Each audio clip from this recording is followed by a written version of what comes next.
Good afternoon, everyone. Guys, the World War III plan has been revealed. This could lead to nuclear catastrophe, whether by design or whether by accident. Now, if you see me reading down, guys, it's just because I'm reading from notes, actually, from an article from Politico. Now, those of you who've been following this channel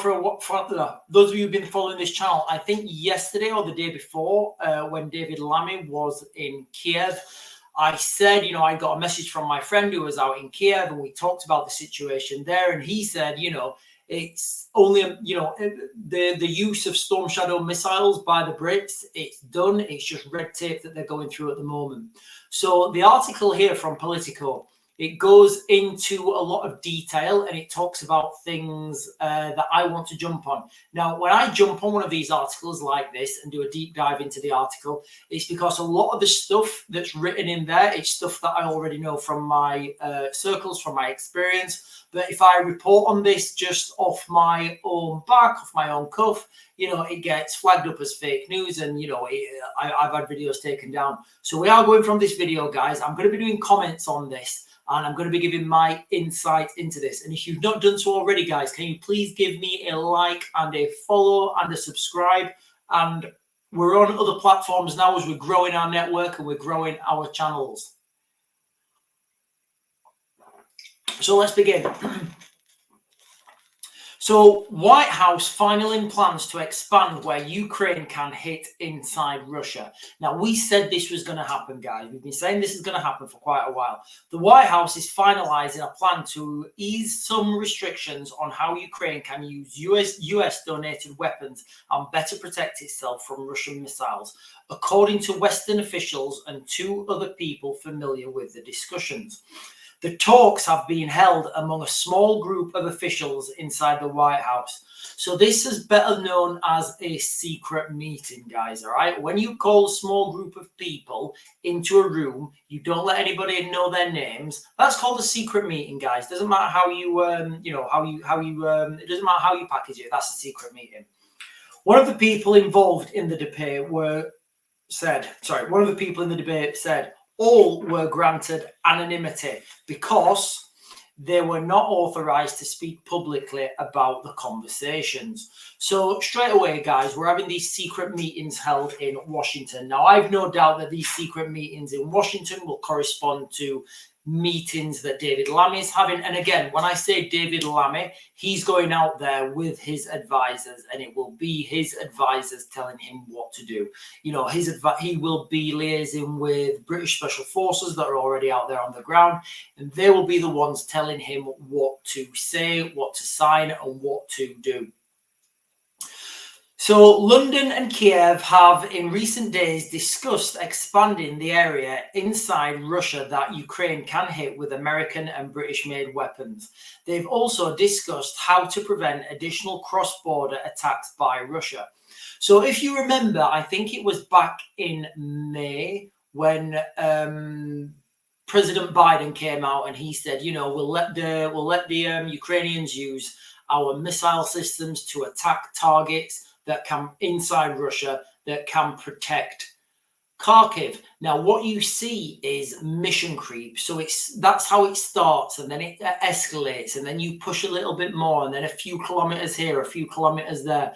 So by the end of this thing, guys, mark my words, you're going to have, guys, we're heading towards industrial war, likes we've not seen since the Second World War, and it will be a Third World War. It's not about geography, it's about common sense. If Russia is attacking or about to attack from its territory into Ukraine, it only makes sense to allow Ukraine to hit back. And that makes perfect sense, guys. These two countries are in a war. Ukraine didn't start this war. I don't take the arguments where people say, there's secret CIA bases in Ukraine. Right. For those, there's a lot of mainstream commentators saying this now. Your famous ones, the ones celebrities basically, who've done nothing but be celebrities. They've done nothing with their lives. They've done nothing apart from be in the media. They don't know what they're talking about. They're being told by someone else. When they say this, I would love to debate one of these people. And when they say, you know, Ukraine had secret CIA bases pushing the boundaries of Russia, I say, okay, right. When did Ukraine have secret CIA bases? Because if it was before 2014, fair enough. Show me evidence that there was a secret CIA base before 2014. If it was after 2014, then Ukraine's already been invaded. So what they're really saying is these, you know, these mainstream media pundits, they're saying after Ukraine was invaded, there were secret CIA bases to provoke Russia into invading. It doesn't make sense, guys, all right? It just really doesn't make sense. I don't take that argument at all. But remember the F-16s when we're thinking about mission creep, because it's only a matter of time before this happens, guys, all right? The Ukrainian F-16s, they can only be flown from a certain number of airfields within Ukraine. At some point, Russia's going to have to make the conscious decision to take those, you know, to take those airfields out. Once those airfields have been destroyed, then the Ukrainians will be thinking, right, okay, we need to fly these now from Poland. Poland have already put out the feelers, they've already put out the media announcements that Poland want to close Ukrainian airspace and want to protect Ukraine from incoming missiles. Guys, this is going to happen. You need to see the weeds when they're growing. Sorry, you need to see the seeds growing through the weeds. This is going to happen, and this is going to be the guise of, oh, guys, you know, we're the Polish pilots and we want to, you know, we want to just protect Ukrainian airspace from our air bases. You know, we're stopping innocent civilians dying. And that may be true. In fact, you know, guys, that you can't argue with that. But the problem will be when the Ukrainians start flying the same F-16s from the same airfields.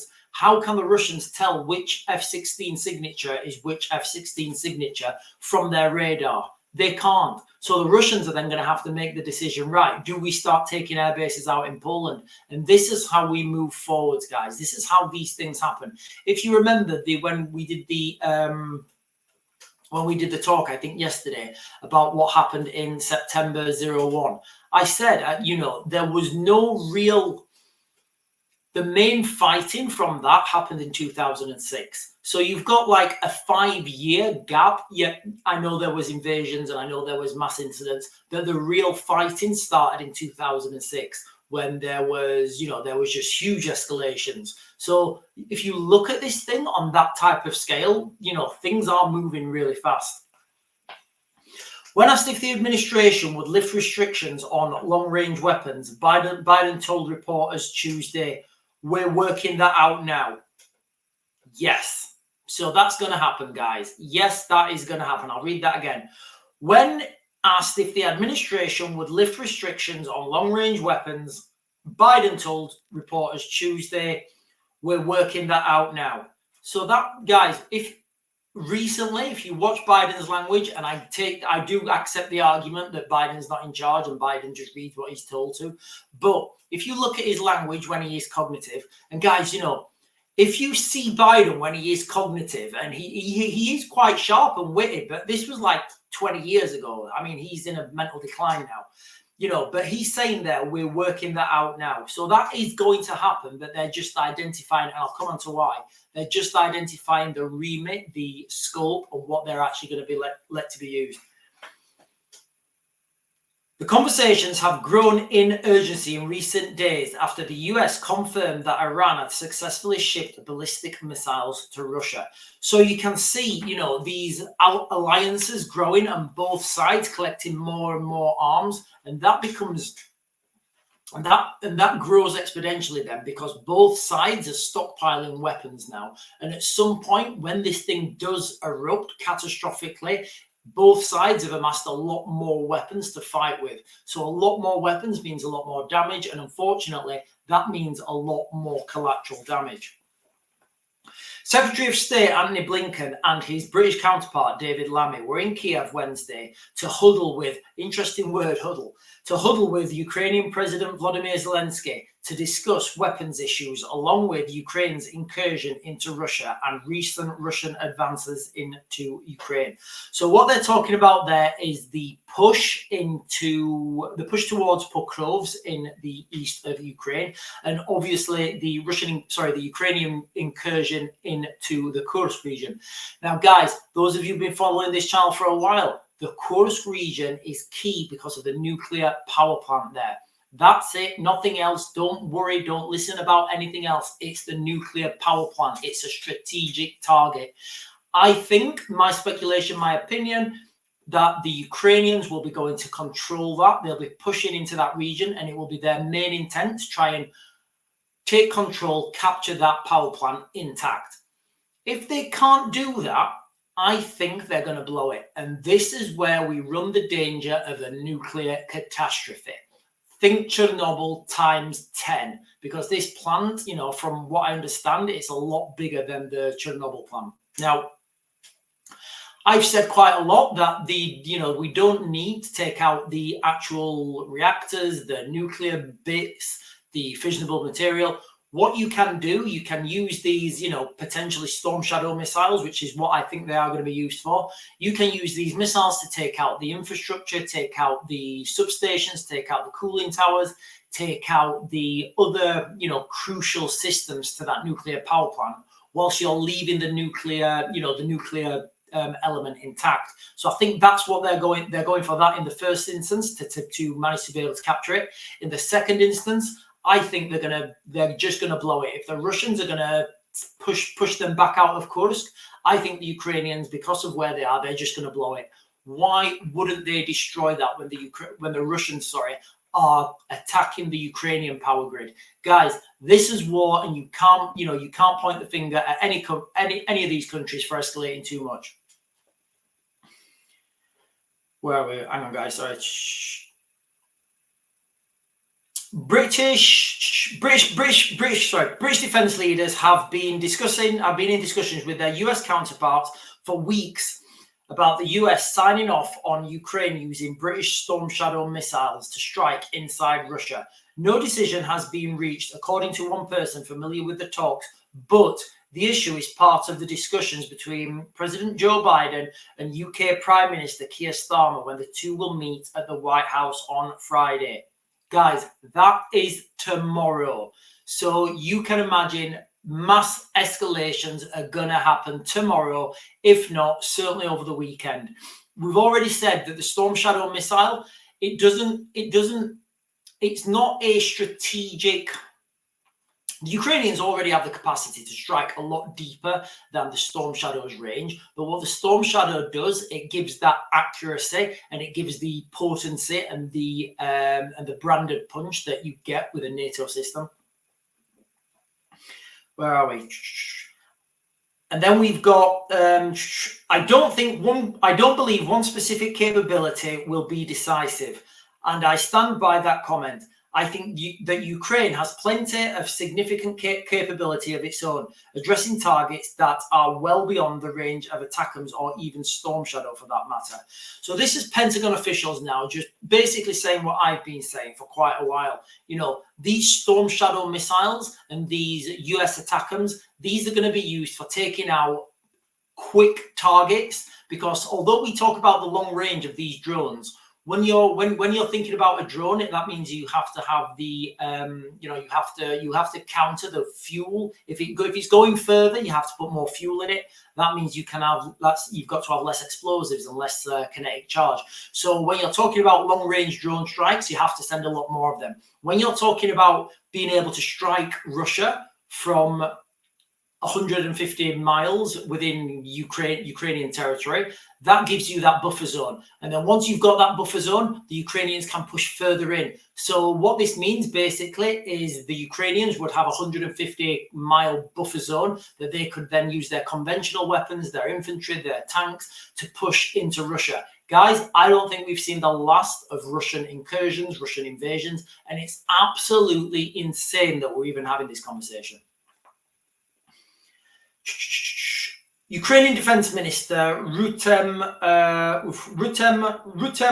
Umerov visited Washington on August the 30th. During the visit, He presented US officials with a list of high-value targets his military could hit inside Russia if the US were to ease restrictions. So the defense minister has gone over to Washington and he said, look at these targets we can hit. Now, my question would be, what are those targets and do they benefit the West? Do they benefit the US? And do they benefit Europe in general? I would also add to that I think the US may be adding their own target packs to that and saying, listen, you can use these weapon systems if you take out these, these key locations. Remember a couple of months back when the Ukrainians did a drone strike on the nuclear early warning system? Guys, these things are happening in real time and it's absolutely insane. So what I think is going to happen there is, the Americans will say, hey guys, you can use the weapons now, you can use them wherever you want, but secretly behind closed doors, they will have already agreed to target packs, and these target packs will be what the West have chose, what NATO have chose, and this will be basically NATO targeting packs carried out by the Ukrainians on behalf of the West with anonymity, and the Ukrainians take the credibility for it, if you want to use that word. So Foreign Relations Committee Chair Ben Cardin, in an interview Wednesday, said he would not be surprised if the decision had already been made. So guys, I said, like yesterday, or I think the day before, a friend of mine who's on good authority with these things, he was quite clear to me. He said, you know what, Sean, this decision has been made. Everything's red tape now. I think it's going to be announced tomorrow when the United States and the United Kingdom meet. Well, not the country, but the president and the prime minister meet in the White House tomorrow. Guys, this is insane and it's happening in real time. Some individual countries can decide unilaterally to allow Ukraine to use their weapons inside Russia. But because the US leads the coalition of donor nations, we don't like to do things when there are strong concerns, he said. So guys, remember what I've said from day one. I've said we're going to see this diversions and we're going to see the United Kingdom take the lead in Eastern Europe with Ukraine fighting the Russians. That's going to leave the United States to go focus their efforts in the Middle East, Israel, Iran, all those regions around there.